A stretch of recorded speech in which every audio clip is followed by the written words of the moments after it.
Hello and welcome to Enquire to Choir. My name is Eva and I'm here to help you, fellow choir people. You are starting to work in a choir as a choir director, or you're already in a choir working as a choir director and you are thinking of how to work with the choir management, or I hope not, but maybe you are here because you have some issues or problems with working with the entity of the choir management. I don't think this video needs any other introduction. Do you agree? So let's just start with the video.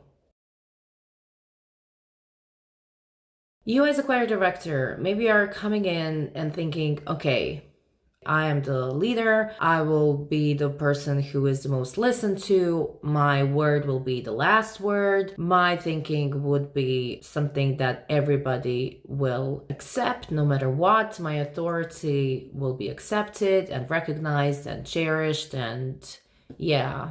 If you ever worked in a choir that had people in it, and the choir management, and you were there as a choir director, you probably know that's not how it works. The choir director's authority is something that is very specific. And I recently heard one of my colleagues said in a podcast we were doing here in Croatia about choirs and choir directing. He said that the position of being a choir director is very specific because your job is to be the boss without getting to the stage of being a boss. Very often in life we get the position of being a choir director without having been a secretary or an administrator or, I don't know, a backup singer. You know what I mean? So the position is very specific. We talk a lot about the authority here on the channel, but choir management is a part of that authority. So it is very important to get along with your choir management. I currently work with 6 choirs. All of my managements are different. All of my choirs are very different, and the way they do things is very different. So my approach to how to work with the choir management is different in every choir. And to be honest, I learned that the hard way. Like when I was younger, I just supposed that I will be listened to and that I will be always right and that I will know what's right for the choir every time. And haha, turns out the choir management is there for a reason. So these are some of the steps or instructions or advice I have for you in order for you to just position yourself in a better way, I guess is the way I put it.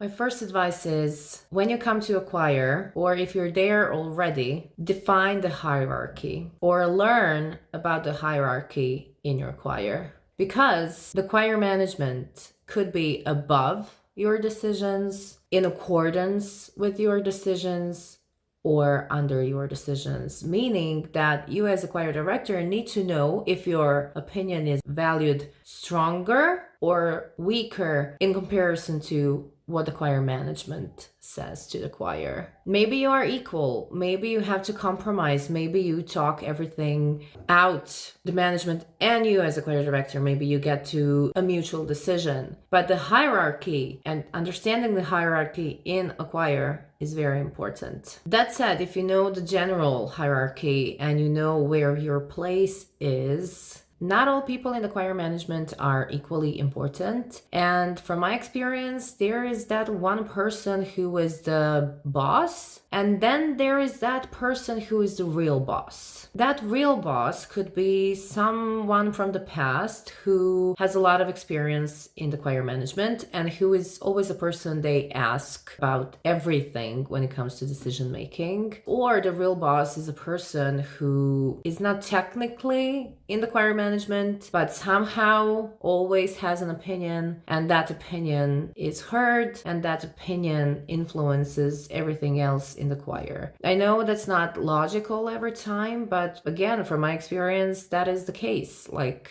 just because something looks like a hierarchy, it doesn't mean that the hierarchy is like that. So I will strongly advise you to really pay attention how the decisions are made in the choir, how they were made before, who is the trigger and who's the final word is. And then you will realize a bit better what your position as a choir director is. If some of you are watching this and thinking, what are you talking about? I'm the choir director, I am the boss. Good for you. Like, if that's something you have the privilege in your life to be, like, great for you. But especially in amateur choirs, community choirs, it's not that easy to figure out what the hierarchy is like. So I'm just saying that really pay attention. That will help you navigate your position and communication with the choir management better. Advice number 2, set the rules and understand the rules. Hear me out. In every one of my choirs, the choir management is consisted of a different amount of people, and those roles are different. And the things the management does are different in every choir. So in some of my choirs, I have authority and veto power and decision-making authority when it comes to all things music. And the management is just there for the technical things, for the production things. In other choirs, I have to ask my management if my artistic views are something they're aligned with. In most cases, they are, but I have to ask them. So that's the rule. You have to understand the rules, but you also have to set the rules. If you want to have a certain opinion heard, if you want to have the authority in a certain part of the choir work, if you feel that you need to have a say when it comes to choir management things, you have to define that. You have to put it out there. So you have to discuss it with your choir management. After you get to know the hierarchy, after you understood it, after you see what the possible things you could do are, then you have to set the rules, but you have to also understand the rules. Because in some choirs, you maybe want to be authority in certain parts of the choir work, but the choir management says that's not possible. We have a long history. It's never been done that way. Not everything is black and white. It's about managing, okay? Just know that you can set the rules, but you also have to understand the rules that have already been set before, so you can think about changing them, discussing them, or you can just accept them if you think they're valid.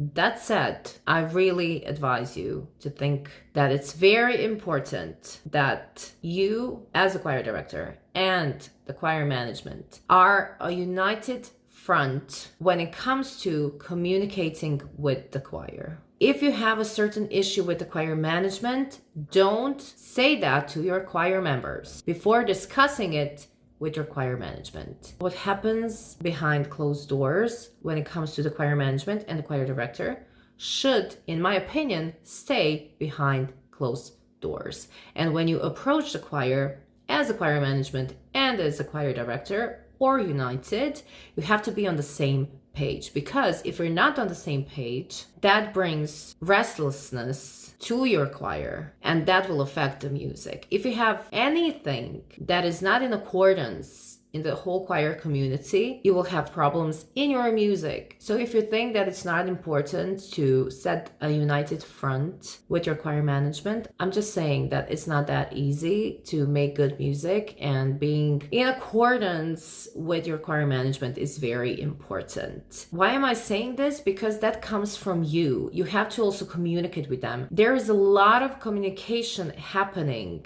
that you will have to take on. You will have to be a part of certain meetings. You will have to be a part of certain discussions, whether you like it or not. But for the sake of your choir and for the sake of the problems and issues and things that are happening, being handled, first communicate with the choir management and work on that. So if in any time in the future something arises and the choir management has an issue with you, they will not take it to the choir first. They will take it to you first. Probably, I hope, they will not bring the whole choir against you first and then go into negotiations. Okay, if you are thinking about the synergy and you're working on your communication and you're actively participating in the communication when it comes to your choir management that will bring you good, okay? That's something that the whole choir management will cherish, because they will see that you are not against them. You are not, I'm the boss, I'm the most important person in the whole world, but you're actually acknowledging them, because that means that you're acknowledging the whole choir. You have the time and the patience to listen to all of the opinions.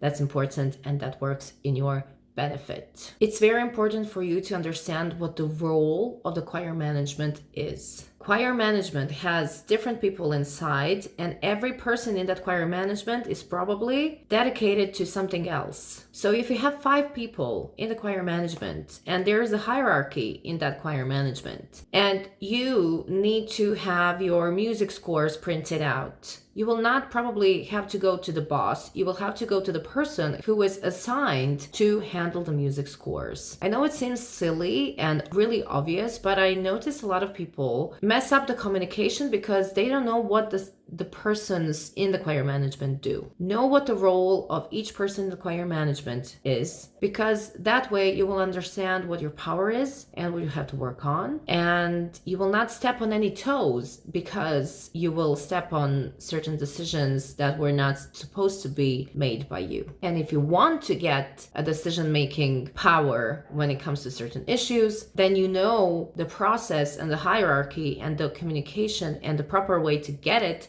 from your choir management in a separate discussion behind the closed doors, because you learned how the choir management works. If you know the management, if you understand them, if you have analyzed them, if you really took the time to get to know them, then if you want something specifically, it will be easier for you to get it. Facts.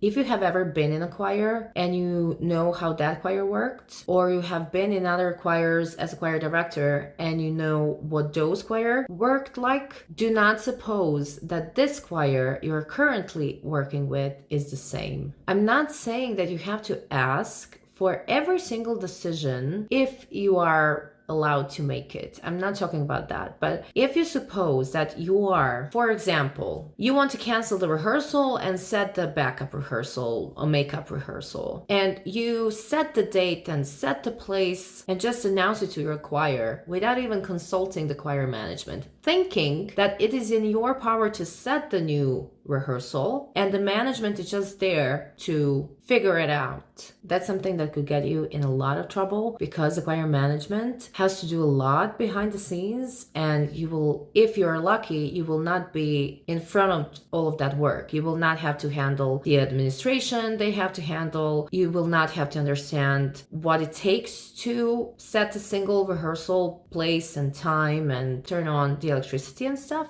If you don't understand it and you just suppose that you can just make things happen without even consulting choir management, that could bring you in a lot of trouble. Because if you say something to your choir without checking with the choir management, that is a big problem. Because chances are you just said to your choir something that is not possible to do, and they will blame the choir management because they failed to do as you told them they have to do. And the choir management is in a lot of trouble. They failed because you put them in that position, and then they go against you because you turned on them. You were not a united front. Were your intentions good? Were your intentions based on what you learned from before, from other choir management? Yes. Was that a mistake? Sometimes yes. So just be careful. Don't suppose. Just get to know what every person in the choir management does and what your role is, what your power is. Really pay attention. A really human advice as a professional, be consistent, okay? If you decided on something together and you said that you will do something and you said that you will communicate something, do it. Consistency with your choir management and with your choir is the key and will take you far. So be consistent. Also, be forgiving. I'm not saying a lot.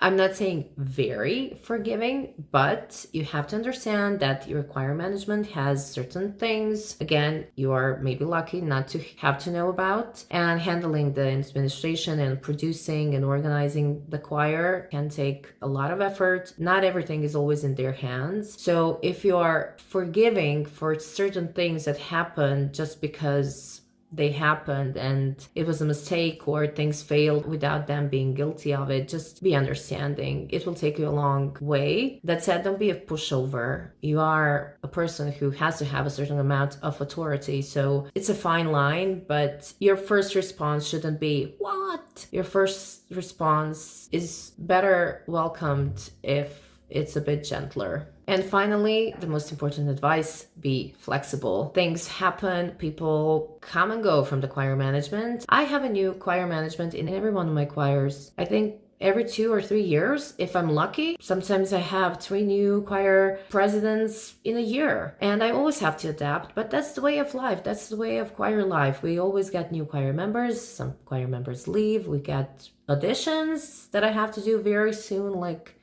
oh, I have to go in a minute. Okay, but you get my point. Like, be flexible. If the rules were set, then the rules are there. But if certain things fall apart and you figure out that the rules are not happening in a way you want them to happen, just be flexible, okay? Things fluctuate. And if you remember, 4 years ago, everything stopped because we had a certain world event happening. Yeah, you're working with people, and communication, positive energy, consistency, accountability, reliability, serenity, with a bit of passion and a firm presence and a warm presence, hopefully, will bring you a lot of good. So I hope you find this video helpful. I hope you get along with your choir management. And there are other videos here on the channel you can check out if you're having troubles. But I wish you a great choir season. And now I'm off to do my choir audition.